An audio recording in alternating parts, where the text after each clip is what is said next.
Monday night, Cowboys-Bucks. Woo! We got a Super Bowl wildcard weekend. It is now time to welcome back the aforementioned triple threat. You see him on CBS Mornings as the co-host. You see him as the contributor on NFL Today. And you also see him here on our show. The one, the only, Nate Burleson. Nate, welcome to Good Morning Football. What's up, fellas? How y'all doing? Good to see you. Happy Friday. Happy Friday indeed. Playoff football is here. Let's start with that Saturday night game in Jacksonville. Justin Herbert and Trevor Lawrence are looking to get their first career playoff wins. Which of these two quarterbacks do you give the edge to?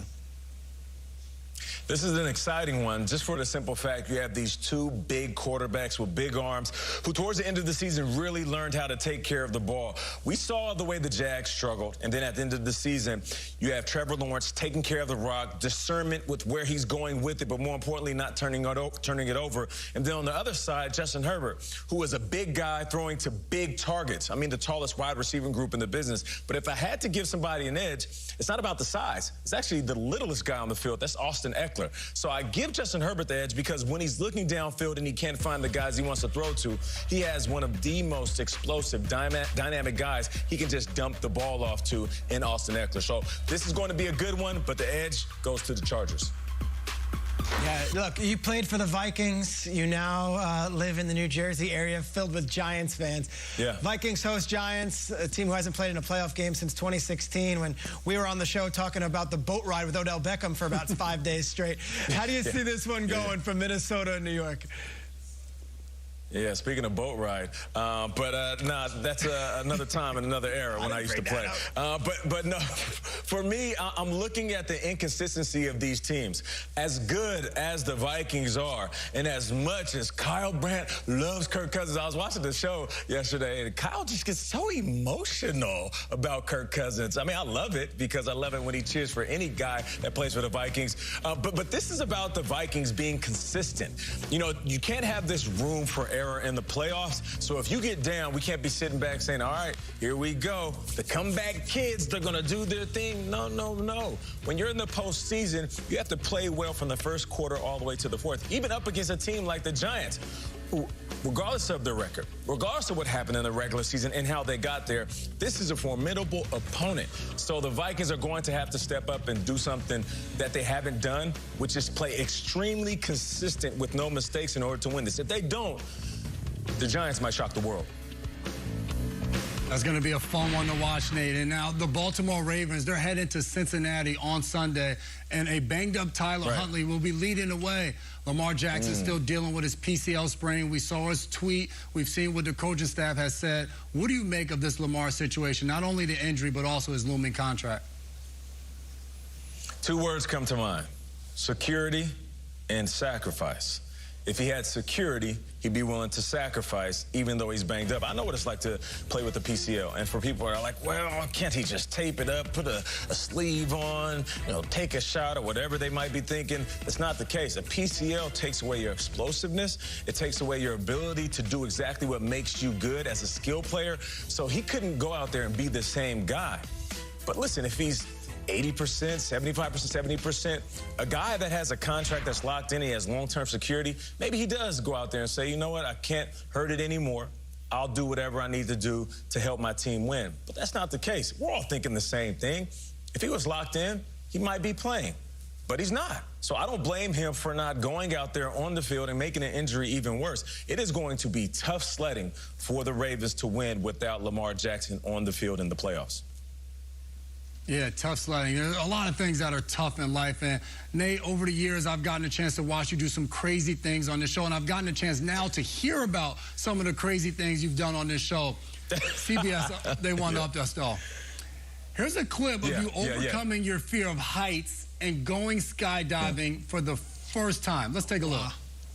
In just a few moments, we will be flying just above 12,000 feet, jumping out of a perfectly good plane with the U.S. Army Golden Knights. It's never too late to face your fears. It's going down. All right, here we go.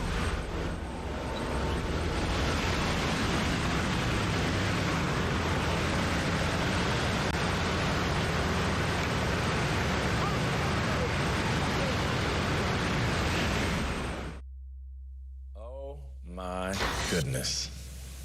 Unreal. My goodness, I want to do that one day. I'm impressed that you had the Jordans on. Can I just jump in? You know, Gail's she wanted to get over, you know, singing, and Tony's was dancing. Right. Now you're jumping from a plane. Right.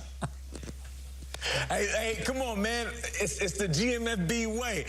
Go big or go home. So we had to go big. And listen, I can set that up for you. If either of you want to go, shout out to the U.S. Army, the Golden Knights in North Carolina, I can hook you up and send you there. I know people that know people. It was the most exhilarating, the most frightening, the most anxiety-filled thing that I've ever done in my life. And I would do it again in a heartbeat. Wow. You know, here's the thing. I got a legit fear of heights. You know the kitchen where you guys film sometimes? When I get too close to that window, and that's not even that high, my knees get weak, my stomach feels funny, my head gets light, and I've been that way since a little kid. I've done roller coasters, but I'm attached to something, so I don't feel that scared. You know, even when I went parasailing, you know, I'm attached, and I feel like if I fall in the water, I might have a chance.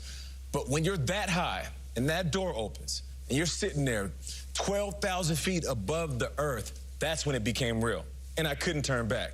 And as cool as I thought I was, rocking the Jordans, jumping out of a plane, attached to my guy Ryan, shout out to Ryan, my body did not want me to do it. And here's the thing I learned about fear. And I don't want to get all preachy this morning, but the night before I didn't eat that much. In the morning I didn't eat or drink. I didn't want to have no food in my stomach or have anything in my bladder because I didn't want to have to use the bathroom when I'm up there.